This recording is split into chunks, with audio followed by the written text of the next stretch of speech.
जय गुरु जी। शुक्राना गुरु जी, अनंतम शुक्राना हमारे गुरु जी महाराज का। ओम नमः शिवाय। शिव जी सदा सहाय। ओम नमः शिवाय। गुरु जी सदा सहाय। शुक्राना, अनंतम शुक्राना। जितने शुक्राने मैं अपने मालिक के करूं उतने ही कम हैं। हमारे परमात्मा, हमारे महाशिव, हमारे पूर्ण गुरु जो हमारे जीवन में आए ही हमारा कल्याण करने के लिए है। ऐसे में हमारे मन के जो भाव हैं वो इफ बट में फंसे रह जाते हैं। वो मालिक जो हमारे जीवन का कल्याण करने के लिए हमें खुद से बार बार यही हमारे ऊपर ब्लेसिंग्स की शॉवर करते हुए बताने की कोशिश करते हैं कि मैं तो तेरा बेड़ा पार लगाने आया हूँ और तुम हो कि अपने इफ बट में फंसे हुए हो। तो कब तुम सरेंडर करोगे, कब तुम अपने आप को जानोगे कि तुम खुद, तुम्हारी सॉल कहाँ है और तुम्हें कहाँ जाना है। शुक्राना है मेरे गुरुजी महाराज का, अनंतम शुक्राना। नहीं समझ सकते उसकी करनी को, ना ही उसके आशीर्वाद को, ना ही उसकी दी हुई दात को। इन आँखों से तो हम कभी देख नहीं सकते, लेकिन उसका प्यार इतना है, उसका आशीर्वाद, उसका एहसास इतना है कि उसकी कृपा को लेते हुए, उसका ध्यान करते हुए, उसका सिमरन करते हुए जो अनुभव, जो जीवन में सीख, जो लेसन हमें मिल रहे हैं, उससे बेहतरीन ना तो पहले कभी हमने महसूस किया और ना ही आज कभी कर सकते हैं। जीवन की पूरी यात्रा जो हमारी अब तक रही है, उस सब का एक एक पल, एक एक क्षण मेरे परमात्मा का जो मेरे जीवन में उसने लिखा, वो एक बहुत ही अलग कहते हैं ना, एक ऐसा जवाब है मेरे लिए कि मेरे जीवन का सच उसके नाम के अलावा कुछ है ही नहीं। सच में कुछ भी नहीं है। मैंने अब तक मैं क्या, कोई भी इंसान, कोई भी संगत जो गुरुजी से जुड़ चुकी है, वो गुरुजी के चरणों में आने से पहले अपने आप को देख ले और उसके बाद देख ले। इतना डिफरेंस कभी हमने एक दिन के अंदर नहीं देखा जितना डिफरेंस एक पल में आ जाता है। वो समझ, वो गुरु का दिया हुआ जो भी वो बख्श रहा है हमें, वो सब कुछ ऐसे आँखों के सामने आता चला जाता है कि हम उसको, अनुभव तो दूर की बात है, समझ भी तभी पाते हैं जब वो हमें समझाते हैं। उसने तो पहले ही वो सब कुछ, जो भी कष्ट हम पे आए हुए होते हैं ना, वो पहले ही उतार चुका होता है। जैसे एक सत्संग है, अच्छा वो मेरे जीवन से रिलेटेड है, बहुत प्यारा है। वो मुझे गुरु ने ही अनुभव कराया, वो मैं बताती हूँ। तकरीबन 3 या 4 साल हो चुके हैं। एक 3-4, इससे भी शायद पहले का ही टाइम होगा। एक सत्संग सेवा गुरु जी महाराज ने बख्शी थी मुझे। वो हमारे घर से काफ़ी दूरी पर थी। उसमें देखो कल्याण गुरु ने कैसे करा। मैंने शायद पहले भी जिक्र किया था कि कैसे हम उतर कर गए थे ऑटो से, और वहाँ पर वॉकिंग डिस्टेंस था। कोई संगत जो नहीं जानी थी वो भी मेरे साथ at a time within 5 minutes जुड़ गई कि हम तीनों का वहाँ जाना लिखा था। और हम तीनों जा रहे हैं गुरुजी का सब कुछ लेकर। हमने कंधे पे टांगा हुआ है सारा सामान सत्संग का, क्योंकि वहाँ पर कोई कन्वेंस थी ही नहीं। जो उनका घर था और हमारे घर के जहाँ उतरकर जो रास्ता गुरु ने हमें दिया, वो एक अलग ही तरीका था। समझ में नहीं आया कि कैसे तो हम पहुँचे और कितना गुरु ने चला दिया। कहते हैं ना, जब गुरु के दर्शन के लिए जाते हैं या गुरु अपने काम के लिए जब हमें चलवाते हैं ना, जो कदम हम चल रहे होते हैं, वो हम पे पता नहीं कितना बड़ा एहसान कर रहे होते हैं, जो कि हम नहीं, इन शब्दों में बता ही नहीं सकते कि हमारे महाराज की कृपा कितनी निराली है। हम समझ भी नहीं सकते उसकी कृपा, क्योंकि वो कहते हैं ना कि जब उसके जो जैसे बड़ा मंदिर है, डुगरी है, जब आप कुछ कदम चल के जाते हो ना, आपको पता नहीं कितने यज्ञों का फल मिल जाता होगा, क्योंकि वो एक शक्ति जो तुम्हारे साथ तुम्हारी जर्नी पूरी करा रही है, जो तुम्हें अपने साथ लेकर जा रही है। और इतना पवित्र धाम कि आप एक जगह बड़े मंदिर चले जाते हो तो चारों धाम की यात्रा हो जाती है, डुगरी जाते हो तो आपके जितने भी धाम है सारे ही पूरे हो जाते हैं। तो ये सब उसकी माया है, उसकी करनी है जो हम नहीं समझ पाते। हमारी किस्मत, हमारा औरा इतना अच्छा रह गया, इतना अच्छा समय आ गया कि कलयुग में हमारे लिए हमारा गुरु, हमारा महाशिव हमारे लिए खुद इंतजार करता हुआ खड़ा रहता है, बुलाता है कि आओ और मैं जो तुम्हें आशीर्वाद दे रहा हूँ उसको ले लो। ये बहुत कम ही देखने को मिलता है। तो जैसे हम वो कदम चले, पता नहीं मेरे जीवन का कितना सफ़र गुरु ने उन कदमों में ही ब्लेस कर दिया। वो जो 20 मिनट मैंने वॉकिंग की है, जो मेरे साथ 2 संगत थी उन्होंने वॉकिंग की है, और इतना सारा जो हम शोल्डर पे सामान लेकर चल रहे होते हैं, जो भी गुरुजी का होता है सत्संग का, और वो चल रहे होते हैं। ये महाराज ने बहुत बड़ी मेहर की कि वहाँ जब हम पहुँचे हैं ना, आप इमेजिन नहीं कर सकते कि मैं कितनी हैरान थी कि वहाँ जब सत्संग के लिए हमने दरबार लगाया तो वहाँ वॉल के ऊपर जहाँ हमें दरबार लगाना था, ये ध्यान से सुनना संगत जी, बहुत समय पहले की बात है, जो वो समय आज मुझे देखने को मिला कि उनकी वॉल पे 2 लैंप लगे हुए थे, और सेम वो उस तरीके के लैंप थे, बड़े डिज़ाइनर, अच्छे, सुंदर। और उस वॉल पे जो कलर था वो भी बहुत सुंदर था। मेरी बात आप समझना कि गुरुजी क्या चीज़ कब कैसे पहले ही बख्श देते हैं। वो वॉल का कलर मुझे आज तक याद है। वो लैंप जो 2 थे, जो लाइट्स थे, तो गुरुजी ने हमेशा यही समझाया, जब आप सत्संग करते हो तो सत्संग में सबसे पहले देखो कि लाइट्स कहाँ पर अच्छी हैं। जिस पोर्शन में लाइट्स, रोशनी पूरी होती है जिस रूम के अंदर, वहाँ हमें सत्संग करना चाहिए। और ये गुरुजी के सत्संग का पहला नियम है कि वहाँ पर रोशनी भरपूर होनी चाहिए। कोई ऐसे मत मन में रखना कि ये दिशा वो दिशा, सब दिशाएं भगवान की हैं। एंट्रेंस हो तो सीधा सामने परमात्मा के दर्शन हो, और दूसरा वहाँ पे लाइट्स बहुत अच्छी हो। तो जब ये सब हो रहा था ना, तो जो 2 लैंप्स थे, जो मैं आपको बार बार बोल रही हूँ, समझाने की कोशिश कर रही हूँ कि मेरा पॉइंट समझना, उसमें से दरबार लगाते वक्त एक लैंप डाउन हो जाता है, लेफ्ट वाला, लेफ्ट वाला लैंप डाउन हो जाता है, और एक लैंप ऊपर रहता है। एक एज इट इज है, जो ऊपर की तरफ बल्ब है और डिजाइनर पीस लगा हुआ है, और जो दूसरे वाला लैंप है वो अपने आप डाउन हो जाता है। मतलब आंखों के सामने, और अपने आप डाउन होता है जब दरबार हम लगा चुके होते हैं, और हमारे मुंह से सबके सामने, सबकी आंखों के सामने, और मुंह से सिर्फ एक ही बात निकलती है, जय गुरु जी। एकदम से ऐसा लगा कि कहीं वो गिर ना जाए नीचे, या जस्ट कुछ भी ना हो जाए। लेकिन गुरु महाराज की कृपा देखो कि वो लैंप बिल्कुल अपोजिट हो गया, एक ऊपर है एक नीचे है। समझ में नहीं आया ये सब क्यों है। तो मैं मन में ज़रूर ऐसे बहुत सारी बातें चल रही थी। मैंने कहा गुरुजी लैंप नीचे क्यों हो गया, तो ये तो वो नहीं हो गया, मतलब जैसे ये वो जो भी दिमाग में चल रहा था। हम इंसान है, हमारी दिमाग को कोई पढ़ नहीं सकता सिवाय परमात्मा के। और वो लैंप जो नीचे हुआ, उसने जो रोशनी बिखेरी उस गुरुजी के स्वरूप पे, हम इमेजिन भी नहीं कर सकते। जो उसने छटा बिखेरी, मतलब हमसे ज़्यादा तो उसे पता था ना कि तुम्हारे लिए क्या सही है। और संगत जी, वो जो 4-5 साल निकल गए हैं उस सत्संग को, शायद जहाँ तक आइडिया है, जो मुझे ध्यान आ रहा है, काफ़ी समय हो चुका है उस सत्संग को। जो सेवा उस समय बख्शी थी महाराज ने मुझे, तब से अब तक तो बहुत आगे आ चुके हैं। गुरु ने बहुत सारे जलवे दिखाए हैं, बहुत दिखाए हैं। इतने सत्संग की हम कई बार, मैं लिखने भी बैठती हूँ तो मैं लिख भी नहीं पाती पूरा। तो महाराज की बहुत बड़ी कृपा रही है। तो वो अब इस समय आके, इस समय में, प्रेजेंट टाइम में जब मैं सत्संग शेयर कर रही हूँ तो मुझे बहुत अच्छा लग रहा है।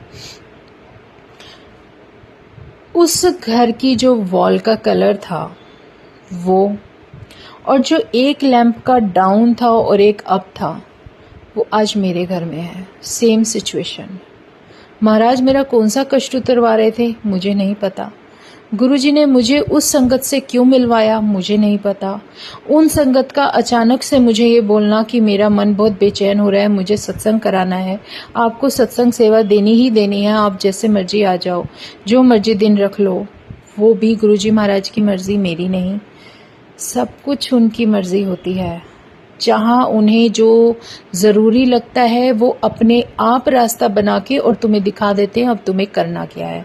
इसलिए अपने मन पे काबू रखना ये हमें सिखा रहे हैं। अगर कुछ समय के लिए तुम्हें बोला है कि अभी कुछ नहीं करना तो नहीं करना। ज़बरदस्ती कुछ नहीं होता, उसमें भगवान हमारे साथ नहीं होते, वो हमारी ज़बरदस्ती अच्छी नहीं होती। तो जो महाराज हमें सेवा बख्श रहे होते हैं वो रास्ता अपने आप मिलता है।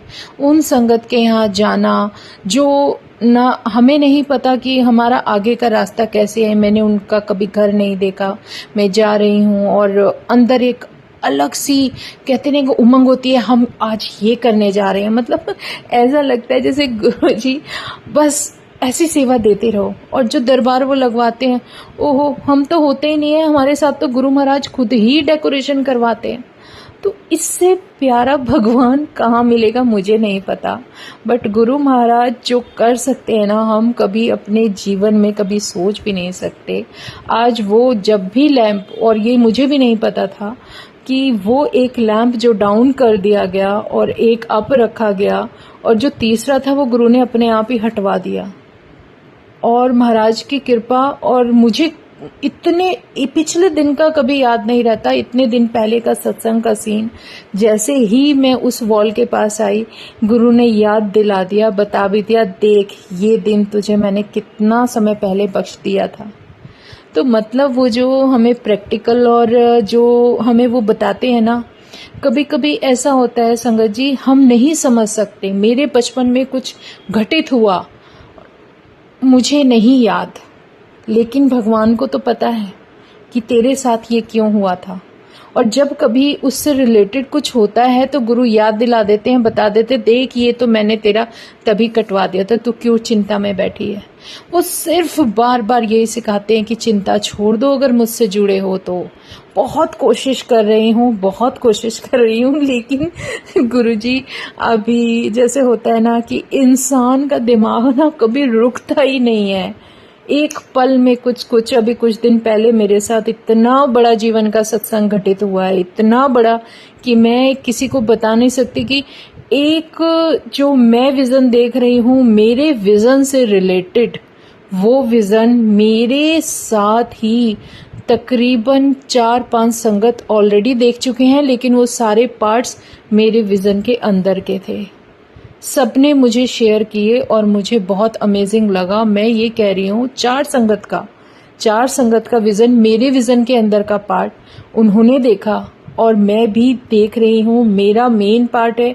और उन सब के आंसर आ गए और मुझे वो मिल गए और गुरु ने मुझे दिलवा दिए, देख ये सब क्यों हुआ।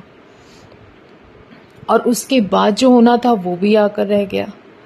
तो गुरु ये कहते हैं कि तू क्यों चिंता लेके बैठी है, तेरे से ज्यादा चिंता मुझे है। तेरी करनी, तेरा जीवन, सब कुछ तूने जब मेरे हाथों में दे दिया है तो अब तू खुश होके शुक्राना कर, क्योंकि मैं तेरे घर के मंदिर में बैठा हूँ, तेरे मन के मंदिर में बैठा हूँ, तेरी जीवन की डोर मेरे हाथ में है। तो फिर ये जो चिंता नाम की ये जो कहते हैं ना, ये जो चिंता है ये क्यों लेके बैठी है। जब सब कुछ मैंने ठीक कर देना है, करना ही मुझको है, तो तू क्यों बंदे चिंता लेके बैठा हुआ है। और सच में गुरु महाराज के सामने हमारे कोई किसी का कोई भी ये जो ह्यूमन बॉडी है ना, कोई मैटर ही नहीं करता। उन्हें दिखता है तो सिर्फ सॉल दिखती है, सॉल, अंदर की सॉल। कौन सी सॉल उन्होंने चुन ली है और उसके लिए किस सॉल के लिए कौन सा समय है और वो कब तक उनके साथ किस तरीके से जुड़ जाएगी, और फिर जो आगे की जर्नी होगी उसकी तो बस कोई कल्पना भी नहीं कर सकता। कोई कुछ भी करता रहे, कोई फर्क नहीं पड़ता। एक बात शायद हमारे इतिहास में भी हर बार यही लिखी है कि जो भी भगवान की तरफ चलता है उसके रास्ते में रुकावटें बहुत आती है। कोई किसी तरीके से परेशान करता है, कोई किसी तरीके से करता है, लेकिन जो सच में अपना मन जोड़ के बैठ गया हो अपने भगवान से, क्या उनको ये चीज़ें अफेक्ट करनी चाहिए? कभी भी नहीं। हो रहा है होने तो उनकी मर्जी है। वो जितना एंटी करेंगे उतना हम और जुड़ते चले जाएंगे अपने भगवान से। तो नेगेटिव का तो रोल ही नहीं होना चाहिए, और कोई जो कर रहा है करता रहे, कोई फर्क नहीं पड़ता, क्योंकि हमारे साथ हमारा भगवान है। और ये किस्मत बहुत अच्छी है जब उन्होंने मुझे कुछ दिखा दिया, बता दिया कि तुम्हारे लिए क्या सही है। उन्होंने किसी चीज़ के लिए नहीं रोका। तुम पूरा दिन अपने घर का काम करो, अपनी फैमिली को देखो, सब कुछ देखो, लेकिन कुछ वक्त उसके सिमरन में लगा दोगे तो तुम्हारा क्या बिगड़ जाएगा। तुम अपने ऊपर तो दया कर सकते हो, क्योंकि ये सिर्फ हमारी सॉल के लिए है। लेकिन ना, ये जो आप अपनी सॉल के लिए जो अपने ऊपर जो दया कर रहे होते हैं ना, इससे एक बेनिफिट ज़रूर भगवान दे देता है कि तुम जो कर रहे हो उसमें तुम तो ब्लेस हो ही, लेकिन सिर्फ तुम्हारे कारण तुम्हारा पूरा परिवार ब्लेस हो जाता है, पूरा प्रोटेक्ट हो जाता है। तो मन में वहम मत रखो, चलते जाओ। जो जब जैसे करवाना होगा गुरुजी कराते रहेंगे, और जो रास्ता होगा वो अपने आप दिखाते रहेंगे, चाहे सत्संग का हो, चाहे मंदिर का हो, जहाँ भी हो, जहाँ तुम्हें जब ज़रूरी होगा तुम वहाँ पहुँच जाओगे। और ये बहुत प्यारा, इतना प्यारा लेसन है जीवन का कि गुरु कहते हैं जब ज़रूरत होगी तो मैं हाथ पकड़ के तुम्हें अपने पास ले आऊँगा, अगर मुझे लगता है कि तुम्हारे लिए दर्शन ज़रूरी है। लेकिन तुम्हें कहीं जाने की ज़रूरत क्यों है? मैं तो तुम्हारे साथ तुम्हारे पास बैठा हूँ, क्यों अपने मन को बेचैन होने देते हो?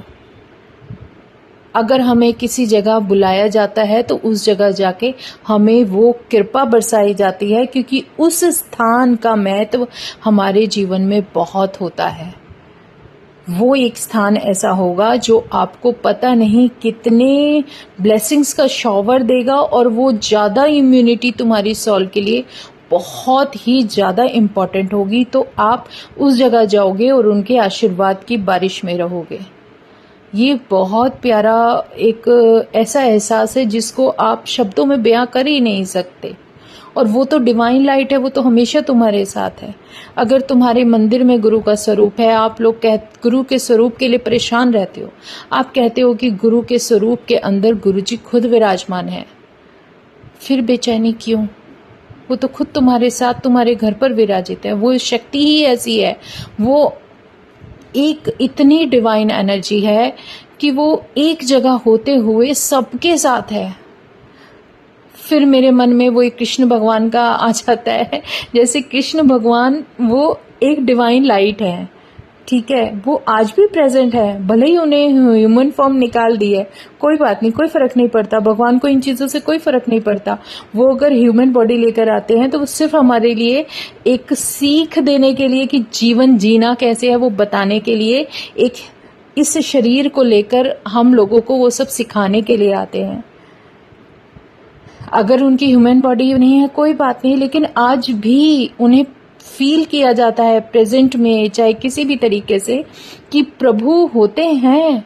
और वो हर उस अपनी संगत के साथ हर उस रूप में होते हैं जिस संगत के लिए उनके मन में उनके लिए ये होता है कि आज मेरी कृपा इस पर जानी है।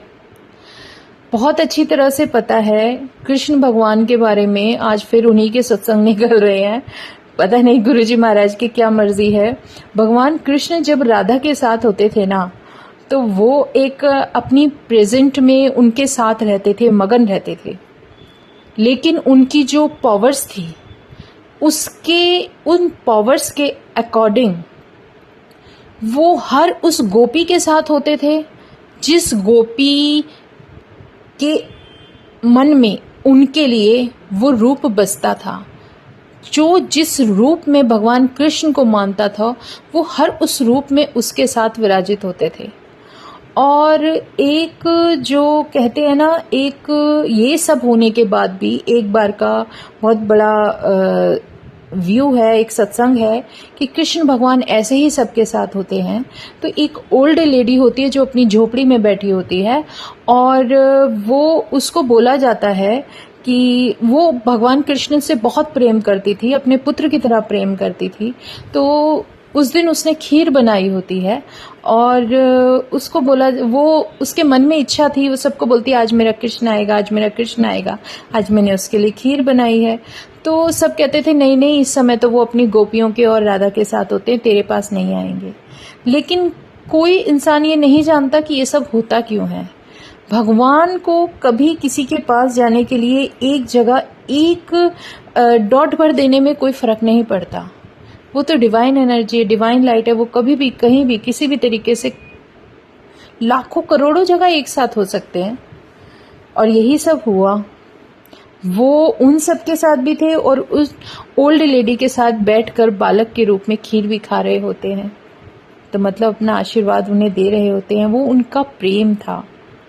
ये जो पूरा संसार एक दूसरे के साथ जो बंधा होता है ना, ये सिर्फ दिल के रिश्तों की वजह से बंधा होता है। भगवान ने हमारे जीवन में एक ये क्यों कहा है कि तू अगर मुझे चाहता है तो अपने हृदय में वास करा, ताकि मैं पल पल तेरे साथ रहूं, क्योंकि उससे पवित्र जगह कोई है ही नहीं। दिल से पुकारो उसको, वो एकदम साक्षात तुम्हारा साथ देने के लिए खड़े हो जाते हैं। इससे प्यारा कोई भाव हो ही नहीं सकता। वो है असली प्यार और वही है असली भाव जो दिल से निकलता है। जो हम रिश्तों में बंधे होते हैं, सारे दिल के रिश्ते हैं। कोई बेटे का है, कोई बेटी का है, कोई हस्बैंड का है, कोई माता का है, कोई पिता का है, लेकिन सारे रिश्ते कहाँ बसते हैं? तुम्हारे हृदय में। कहीं किसी रिश्ते पर कुछ होता है तो सबसे पहले तुम्हारी आंखें भीग जाती हैं और तुम परेशान हो जाते हो। तो वही एक स्थान है जहाँ परमात्मा निवास मांगता है। वो जब स्थान कहीं मांग लेता है ना, तो जब वहाँ वो विराजित कर लेते हो तुम उस परमात्मा को, तो तुमसे रिलेटेड जितने भी रिश्ते हैं ऑटोमेटिक ब्लेस हो जाते हैं, क्योंकि कहीं ना कहीं तुम्हारा मन उनसे बंधा होता है। तो बस शुक्राना करो और अपने परमात्मा से आशीर्वाद के लिए दुआएं मांगते हुए अपने हाथ करो और सरबत का भला मांगो। सरबत का भला मांगोगे तो तुम्हारा भला खुद पे खुद होता चला जाएगा। तुम्हें अपने लिए मांगने की जरूरत नहीं है। गुरु क्यों कहते हैं तुम्हें जरूरत ही नहीं है अपने मांगने के लिए, तुम तो खुद मेरे पास बैठे हो। तुम्हारा कल्याण करने के लिए तो मैं तुम्हारे सर पे हाथ रख चुका हूँ, फिर भी तुम ये सोचते हो कि इसके लिए मांग लूं, उसके लिए मांग लूं। क्यों मांग लूं? तेरे दिल से जुड़े सारे रिश्ते ब्लेस हो चुके हैं, क्योंकि हम पर उसकी कृपा बरस रही है। तो शुक्राना है मेरे गुरुजी महाराज का इतना प्यारा डिवाइन आशीर्वाद देने के लिए, अनंतम शुक्राना। और सच में समय का पता नहीं चलता जब गुरु के लिए शब्द निकलते हैं मुंह से। तो शुक्राना मेरे गुरुजी महाराज, अनंतम शुक्राना। बस ऐसे ही अपना आशीर्वाद बरसाए रखना। ओम नमः शिवाय। शिवजी सदा सहाय। ओम नमः शिवाय। गुरुजी सदा सहाय। शुक्राना, अनंतम शुक्राना। जय गुरुजी, जय गुरुजी, जय गुरुजी।